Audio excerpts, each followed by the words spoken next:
And with us now in the studio to discuss this is Charles Tannock. He's a British MEP who sits with the European Conservatives and Reformists group.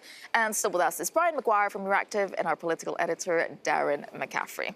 All right, let's start with what Jeremy Hunt there was saying to get the numbers. I'll ask you, Charles, do you think Theresa May does have any chance of getting a third vote through? I don't think she's got the numbers as of today. Certainly, when I heard Boris Johnson came out against it, Rees-Mogg also said that, a no deal is preferable.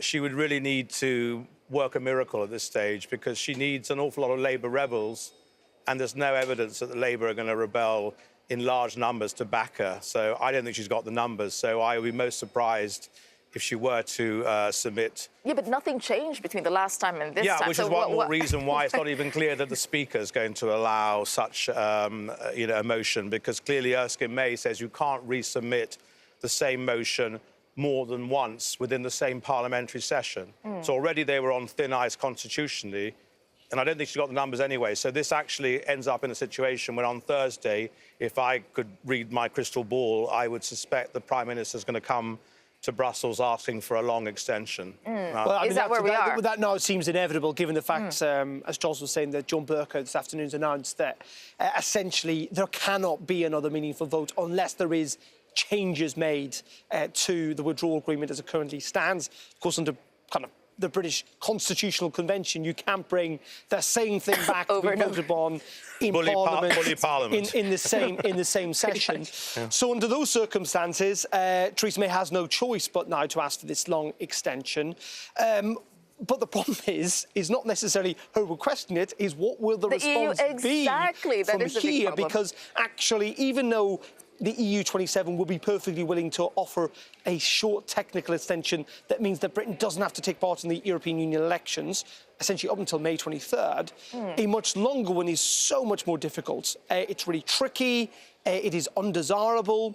And for Europe and for this place and for its institutions, they do not want the next 2 years of their time consumed by the ongoing. But it's going to be consumed regardless.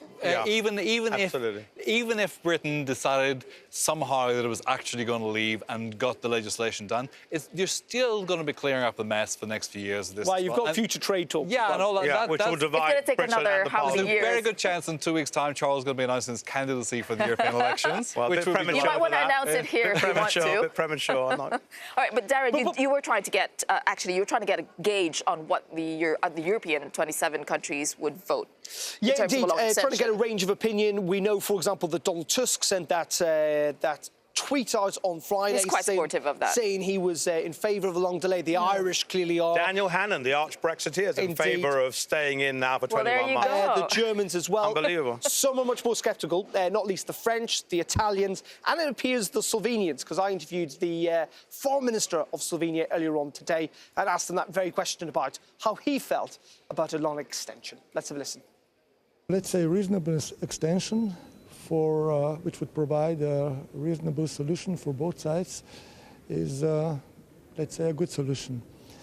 But of course, when the UK decided to leave the European Union, it was the decision made with some consequences. So the UK must decide whether to go or whether to stay. And I understand that this extension should only enable easier process now to find the best solution for leaving the European Union.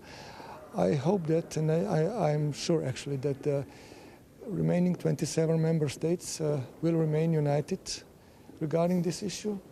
I mean, I think you, Darren, pointed out the problems that could arise for a long extension. And Charles, I mean, we need a unanimous decision from the 27 countries. So any one country, Italy, I think, is signaling that they could veto it if they feel like it. But anyone, Luxembourg, Malta, anyone. Or countries can use the very fact they can veto it as leverage. Yeah. So are Spain going to bring up Gibraltar again? Well, that's all true, and in theory, you're right. Any one of them could actually scupper this whole thing. But at the end of the day, losing Britain from the European Union is a major blow geopolitically to the whole project. And it's a huge economic blow and a huge, obviously, good thing for Europe's enemies, like Mr. Putin and others. So I take the view that the big picture will prevail ultimately, and that whatever it takes, a way will be found to allow Britain to have the long extension and put it to either a people's vote or to pivot to a much softer Brexit with Labour support to sort of Norway plus. That's my guess. But be in no doubt, what people do find ludicrous here in Brussels and indeed elsewhere is that, you know, MEPs will be elected to a country that is still intent on leaving the Union for an unspecified amount of time, that you will have potentially a Brexiteer Prime Minister who will not be as conciliatory as Theresa May, still a full member of the European Union, so able to decide and veto EU laws over the coming years. Do European leaders want that? And on top of that, again, the continued uncertainty that even with that extension, they could still crash out the European Union. Well, the UK can always press the nuclear button and revoke Article 50 if they want to. That is clear in law. So literally at the 11th hour, if Mrs May wants to, she can simply say, I revoke Article 50, and there's nothing to stop the new Prime Minister, whoever that may be, to apply to leave again. So they can't stop Britain staying in the European Union. Very quickly, before we get to our next story, just very quickly. So are British politicians preparing for an election? Well, I mean, it's no secret. I mean, it's in The Guardian, and you know, already it's clear that all parties are prepared to run for European elections. For such an eventuality if it happens. All right. Well, there we go.